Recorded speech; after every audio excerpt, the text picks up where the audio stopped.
শুভ মহাদশমী সবাইকে। এখনো বিজয়া বলছি না, কারণ মা তো এখনো আমাদের মধ্যেই আছেন, আমাদের সাথেই আছেন। তো এখন আমরা যাচ্ছি, আমাদের দশমীর পুজো, অপরাজিতা পুজো সবকিছু হবে, তারপর মাকে বরণ হবে, তারপর মাকে নিয়ে সবাই বিসর্জনের জন্য বেরোবে। তো আজকে সকালে ব্লগটা বাড়ি থেকেই শুরু করলাম, কারণ অনেকটা আগে উঠে রেডি হয়ে গেছি। আর আমি প্রত্যেক বছর দশমীতেই 8 পৌড়ে করে শাড়ি পরি। অভিজিৎ আসলে ওকে বলছি একটুখানি দেখিয়ে দিতে, সেইভাবেই শাড়ি পরেছি। এটাই আমার দশমীর প্রত্যেক বছরের একদম ফিক্সড সাজ থাকে, সেটাই সেজেছি। আর তোমাদের সবার পুজো কেমন কাটলো সেটা অবশ্যই জানিও। আর চলো আজকের দিনটা লাস্ট মোমেন্টে মাকে নিয়ে যতটা পারা যায় আনন্দ করা যায়, শেষ মুহূর্তে ততটা আনন্দ করে নিতে হবে। এইটাই সারা বছরের জন্য আমাদের অক্সিজেন। এই অক্সিজেনটাকে একটুও মিস করলে হবে না, প্রাণ ভরে নিয়ে নিতে হবে।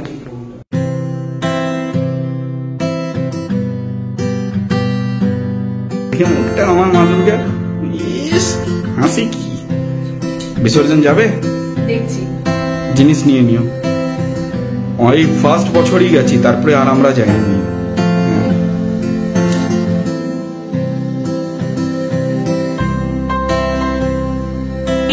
এই যে চলে এসেছি, এখানে সব এখন পরিকর্মার প্রস্তুতি চলছে। দশমীর পুজো কিছুক্ষণের মধ্যেই শুরু হবে, তাই তাড়াতাড়ি করে নৈবেদ্য সাজিয়ে নেওয়া হচ্ছিল। রীতি রেওয়াজ মেনে মহাষষ্ঠী থেকে মহানবমী পেরিয়ে দশমী এসে উপস্থিত। দশমী মানেই মন খারাপের পালা। ঘরের মেয়ে উমার কৈলাসে ফিরে যাবার সময়। আর দশমী মানেই সিঁদুর খেলা, মিষ্টি মুখ।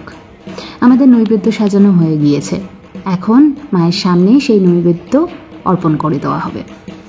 আমি যেন নবমীর সন্ধ্যা থেকেই মায়ের মুখ খুব বিষণ্ণ দেখতে পাই। মায়ের চোখ ছলছল করে বলে আমার মনে হয়। জানি না, হয়তো আমার মনের প্রতিচ্ছবি আমি মায়ের মুখে দেখতে পাই। তোমরাও কি এরকম অনুভব করো? আমার তো মনে হয় মায়ের চলে যাওয়ার বেদনা শুধু আমাদের মনের মধ্যেই থাকে এমন নয়, মায়েরও খুব কষ্ট হয় বাপের বাড়ি ছেড়ে কৈলাসে ফিরে যাবার পথে। এই কষ্টটা প্রতিটি বাঙালি নারী এবং প্রতিটি বাঙালি বাবা মা খুব ভালো করে বুঝতে পারবে। বিশেষ করে আমরা যারা দূরে থাকি, তাদের এই কষ্টটা প্রত্যেক বছরে যতবার আমরা বাড়ি যাই ততবার অনুভব করতে হয়। এবং এই কষ্টটা প্রতিটি বাবা মা এবং মেয়েরা প্রতিবার অনুভব করে সেই প্রথমবারের মতো। এই কষ্টটা বাঙালির একান্ত নিজের, একান্ত আপন। যাই হোক, এত কষ্ট বেদনার কথা না বলে দেখতেই পাচ্ছ আমরা শেষ মুহূর্তটাকে খুব ভালো করে এনজয় করে নিচ্ছি। এই হাসি ঠাট্টায় কিছুটা সময় আমরা কাটাচ্ছিলাম, কারণ এই হাসি ঠাট্টার জন্য আবার অপেক্ষা করতে হবে 1টি বছর। এখন আমাদের আরতি শুরু হয়ে গিয়েছে। আরতির পর হবে মায়ের বিসর্জন, অর্থাৎ মায়ের দর্পণ বিসর্জন। কিভাবে, তার কিছু অংশ আমি তোমাদের সাথে শেয়ার করে নিলাম। আমাদের হিন্দু শাস্ত্রে যে কোনো পূজায় দেবী বা দেবতাকে আবাহন করা এবং বিসর্জন করার জন্য যে মন্ত্রগুলি আছে, তার সাথে সাথে কিছু হাতের মুদ্রারও কথা আছে, যে মুদ্রার দ্বারা দেবীকে বা সেই দেবতাকে আবাহন করা হয় এবং বিসর্জনের সময় সেই মুদ্রার দ্বারা তাকে বিসর্জনের ইঙ্গিত দেওয়া হয়। তো এখন সেই মুদ্রা দ্বারা মায়ের বিসর্জনের ইঙ্গিত দেওয়া হলো, এবং ঘট, যেখানে মূলত দেবীর অবস্থান বলে ভাবা হয়, সেই ঘটকে নাড়িয়ে মায়ের বিসর্জনের পথ প্রশস্ত করা হলো। এবং দেবী বিগ্রহ, যার মধ্যে পুরোহিত মশাই ষষ্ঠীর দিনে বোধনের পর মায়ের প্রাণ প্রতিষ্ঠা করেছিলেন, সেই দেবী বিগ্রহকে নাড়িয়ে মায়ের চলে যাবার পথ সম্পূর্ণভাবে প্রশস্ত করে দেওয়া হলো। আমাদের অপরাজিতা পূজা হয়ে গিয়েছে, এখন মাকে বরণ করে নেওয়ার পালা। আর এই পুরো প্রক্রিয়াটা, অর্থাৎ মায়ের দর্পণে বিসর্জনের প্রক্রিয়াটা দেখতে দেখতে আমার মনে কতগুলো কথা এলো, যা তোমাদের সাথে না শেয়ার করেই পারছি না। সেটি হলো যে দেবী বিগ্রহই হোক অথবা মানব দেহ, প্রাণ চলে যাবার পর সেটি শুধুমাত্র মাটির মূর্তি অথবা রক্তমাংসের একটা দেহ বলেই পড়ে থাকে। ঠিক যেমনভাবে আজকে পুরোহিত মশাই দেবী বিগ্রহ থেকে দেবীকে বিসর্জনের বাজনা বাজিয়ে মায়ের কৈলাসে যাবার পথ প্রশস্ত করে দিলেন, ঠিক সেরকমভাবেই মানব দেহ থেকে প্রাণ বেরিয়ে গেলে এ দেহ শুধুমাত্র তখন একটা দেহতে পরিণত থাকে। জীবনের এই জটিল ফিলোসফিটা আমাদের এই 5 দিন পুজোর শেষে কত সহজভাবে মা শিখিয়ে দিয়ে গেলেন। যাই হোক, এখন সবাই একে একে মাকে নিজের মতন করে বরণ করে নেওয়া হচ্ছে। আমি ছোটবেলা থেকে অপেক্ষা করতাম কবে আমি মাকে বরণ করব, এখন সেই সুযোগ পেয়েছি। আর মাকে বারবার করে মনে মনে বলছি, মা আসছে বছর খুব তাড়াতাড়ি আবার আসিস, এবং বিশ্বাস করো এই সময় আমার এত কষ্ট হয় না, আমি সেই কষ্টটা বলে বোঝাতে পারবো না। যাই হোক, মন আর বিষণ্ণ করে লাভ নেই। মায়ের এই যাবার সময়তে আমরা যদি মন খারাপ করে থাকি তাহলে মায়ের মন আরও বেশি খারাপ হবে। তাই মাকে হাসি মুখে সবাই মিলে কৈলাসের পথে পাড়ি দিতে বলবো। দেখেছো অভিজিতের কাণ্ড, সবার সামনে কী সব বলে ডাকছে। বরণ শেষে সিঁদুর খেলার পালা, আমরা সবাই এখন একে অপরকে সিঁদুরে রাঙিয়ে দিচ্ছি। আর মা যাবার আগে দেখো আমাদের সবার মুখে বড় বড় হাসি দিয়ে তবেই কৈলাসে ফেরেন। এই জন্যই তো উনি মা, সবার মা, আমার মা, আপনার মা, আমার বাবা মায়ের মা, আমার দাদু ঠাকুমার মা, সব্বার মা। তো ছোটবেলা থেকে কেবল ভাবলাম বড় হলেই মনে হয় সিঁদুর খেলা যায়, ও মা। তারপর বড় হওয়ার পর জানতে পারছি না না, এর জন্য বিয়ে করতে হবে। বিয়ে করার আমার বিন্দু মাত্র ইচ্ছা ছিল না, সন্ন্যাস টন্যাসও নিয়ে নেবো অনেকবার ভেবেছিলাম। কিন্তু বিয়ে করার মধ্যে একটা ইন্টারেস্টিং ব্যাপার এটা ছিল যে বিয়ে করলে না দেন সিঁদুর খেলায় অংশগ্রহণ করতে পারবো।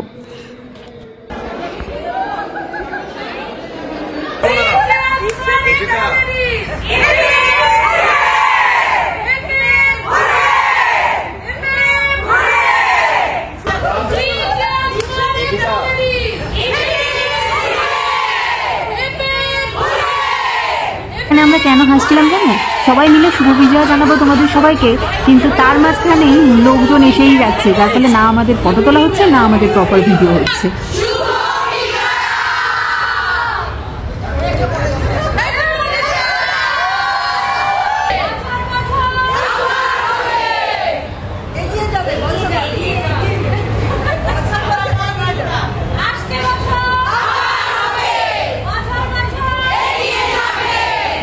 এখানে কি হচ্ছিল বলো তো, অরিজিৎদার কাছ থেকে আমরা সবাই মিলে বসে রান্না শিখছিলাম। অরিজিৎদার রান্না নিয়ে একটা অদ্ভুত প্যাশন আছে, আর অরিজিৎদার পঞ্চব্যঞ্জন নামে আমাদের ইলেকট্রনিক সিটিতে একটা রেস্টুরেন্টও আছে, যেখানে খুব ভালো ভালো বাঙালি খাবার দাবার পাওয়া যায়। তো আমরা দাদার কাছে বসে রান্না শিখছিলাম, তারপরে সবাই মিলে চলে এসেছি দুপুরে হ্যাঁ অবশ্যই বলবো। Thank you thank you.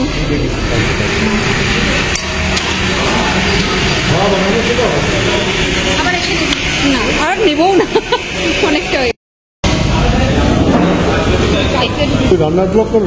রান্নার এইখানে যা পুজো হচ্ছে। হ্যাঁ হ্যাঁ করি, যে ডাল, বেগুনি, আলু পোস্ত, চাটনি। আমরা খাচ্ছি, লাঞ্চ করে নিই, দেন ফিরে আসছি। খাওয়া দাওয়া শেষে এবার আমরা পাড়ি দেবো আলসুরের পথে মাকে নিয়ে। আর দেখো এই ফাঁকা মঞ্চটা দেখে না মনটা পুরো হুহু করে উঠলো।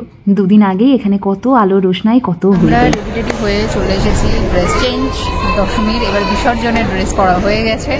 আমরা এবছর আমি আর দিদি দুজনেই বিসর্জনে যাচ্ছি। প্রথম বছর গিয়েছিলাম তখন আমি ইউটিউবেও ছিলাম না, ব্লগও করতাম না। এবছর আবার আমরা বিসর্জনে যাচ্ছি তোমাদের সাথে একটা ব্যাঙ্গালোরের বিসর্জন এবং কত কী পুজো হয় সেই এক্সপিরিয়েন্সটা শেয়ার করার জন্য। তো তোমরা অবশ্যই সাথে দেখো এবং শেষ পর্যন্ত ব্লগটা অবশ্যই দেখো। সবাই মিলে বেরোচ্ছি বিসর্জনের জন্য, এখন আমরা বাসের উদ্দেশ্যে রওনা দিচ্ছি।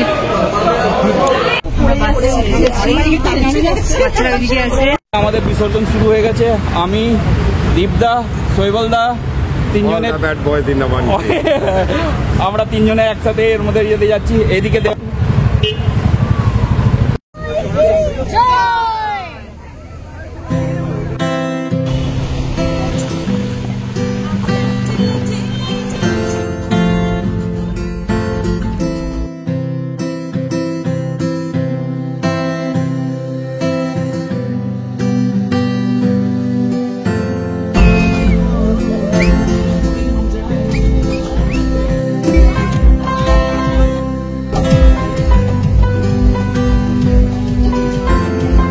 যাওয়ার পথে আমাদের যে কটা গান চালানো হয়েছিল সবই বেশিরভাগ হাসি অথবা বেশ একটু রিদমে আছে এরকম, যেমন রঙ্গবতী, তারপরে টুম্পা সোনা, এটা বেশ হাসি। আর একটা অদ্ভুত গান শুনলাম যেটা হচ্ছে কেন গোবিন্দ দাঁত মাজে না, এই গানটা তোমরা কারা কারা শুনেছো অবশ্যই আমাকে কমেন্ট করে বলবে, আর যারা শুনে থাকোনি তারা একবার শুনো, হাসতে হাসতে পাগল হয়ে যাবে। আমরা পৌঁছে গেছি আমাদের গন্তব্যস্থল আলসোর লেকে, আর এখানে দেখতেই পাচ্ছ অন্যান্য যারা মা দুর্গার ভাসান দেবে তারাও এখানে সব চলে এসেছে। এবার নামা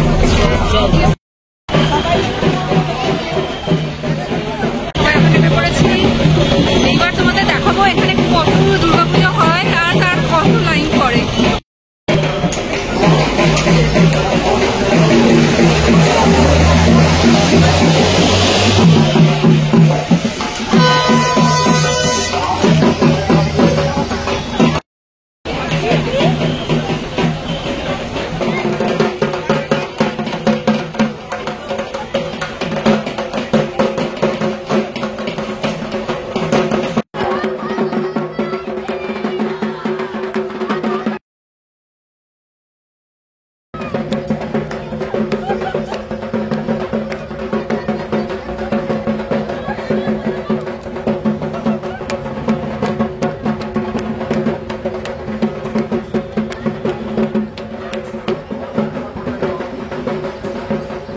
মৈত্রী বন্ধন থেকে লাড্ডু দেওয়া হচ্ছিল, এখানে সবাই লাড্ডু কালেক্ট করে নিচ্ছিল।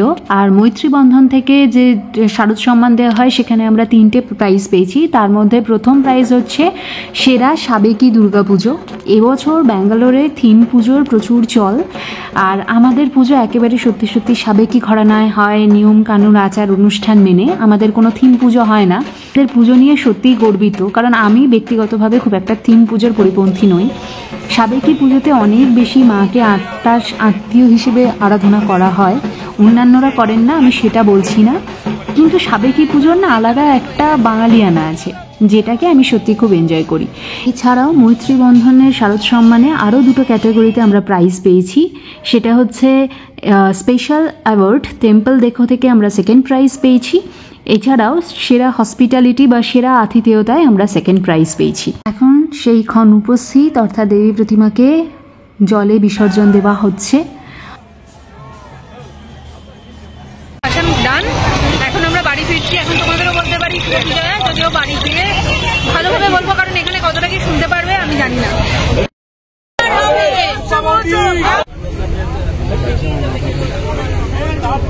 সবাই ঠাকুর দেখতে এসেছে কিন্তু ঠাকুর নেই, বিসর্জন হয়ে গেছে। আমরা পৌঁছে গেছি, আর অনেক আগে আগে পৌঁছে গেছি, 5:30টাও বাজেনি বলো, 5:25 আমরা পৌঁছে গেছি। বিসর্জন দিয়ে আমরা সময়ের অনেক আগেই পৌঁছে গিয়েছিলাম। আমাদের বিকেলবেলায় যে বিজয়া সম্মেলনী প্ল্যান আছে খাওয়া দাওয়ার, সেটা কিন্তু রাত্রে ডিনারের প্ল্যান। তো আমরা 5:30টার মধ্যে পৌঁছে গেছি। এখন এই অবস্থায় আমরা এতটাই টায়ার্ড, আমরা যদি বাড়ি ফিরি তাহলে আর কেউ এখানে আসতে পারবো না, তাই এখানেই আমরা সবাই মিলে সময় কাটাচ্ছিলাম। এখানে ডান্সার খেলা হচ্ছিল।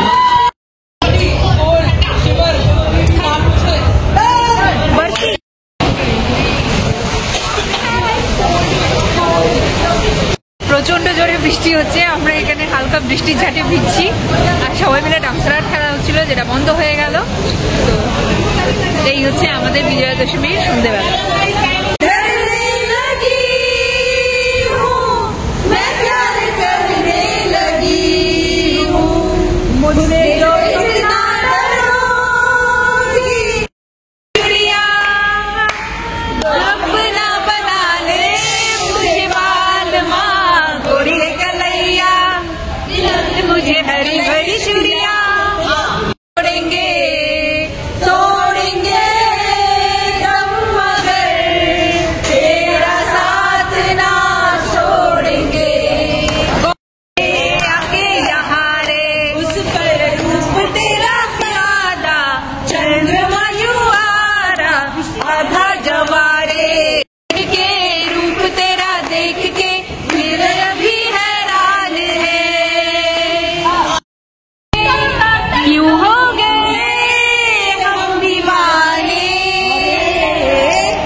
শুধু মাংস আর ভাত খাবো।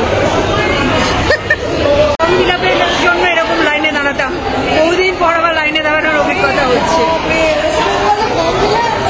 আর আমি জীবনে দাঁড়াতাম না, বন্ধুদের মধ্যে জায়গা রাখতে যেগুলো বন্ধু না তাদের সাথে প্রত্যেক সময় ঝগড়া বাঁধবে।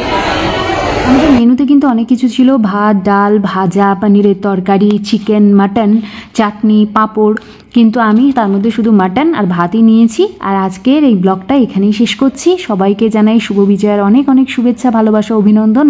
গুরুজনদের আমাদের প্রণাম, আর ছোটদের চকলেট, মিষ্টি, সন্দেশে ভরা অনেক অনেক ভালোবাসা। আজকের মতন এই পর্যন্তই। Bye bye.